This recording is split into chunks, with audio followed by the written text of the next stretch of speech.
بسم اللہ الرحمن الرحیم۔ بھائی نے سوال کیا ہے کہ کیا عورت کا ذبیحہ جائز ہے؟ سب سے پہلی بات تو یہ ہے کہ جو شخص قربانی کر رہا ہے اس کو اپنے ہاتھ سے قربانی کرنی چاہیے۔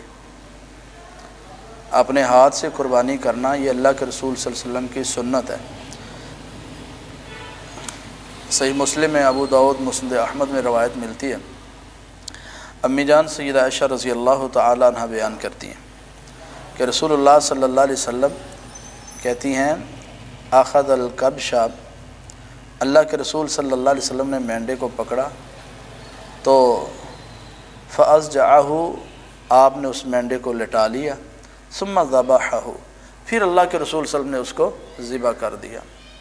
تو اپنے ہاتھ سے قربانی کرنا یہ اللہ کے رسول صلی اللہ علیہ وسلم کی سنت ہے۔ ہاں، اگر کوئی عورت اپنی طرف سے قربانی کر رہی ہے تو وہ بھی ذبح کر سکتی ہے۔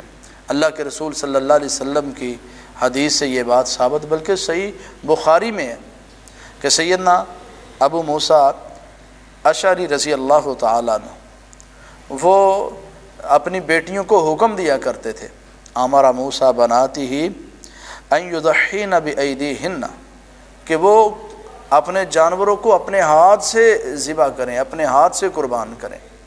اور اسی طرح اللہ کے رسول صلی اللہ علیہ وسلم کے پاس یہ مسئلہ لایا گیا کہ ایک صحابی، ان کی لونڈی نے ایک جانور کو ذبح کیا۔ کیسے؟ وہ بکریوں کو، جانوروں کو چرا رہی تھی پہاڑوں میں، تو وہاں ایک بکری، ایک جو جانور ہے بکری، وہ مرنے لگی، تو اس نے تیز دھار جو پتھر تھا اس کے ساتھ اس کا خون بہا دیا، اس کو ذبح کر دیا۔ اللہ کے رسول صلی اللہ علیہ وسلم کے پاس جب یہ مسئلہ آیا کہ کیا یہ ٹھیک ہے، تو آپ نے فرمایا ٹھیک ہے۔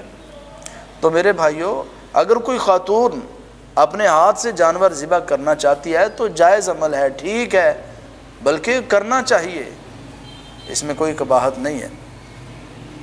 وما توفیق الا باللہ۔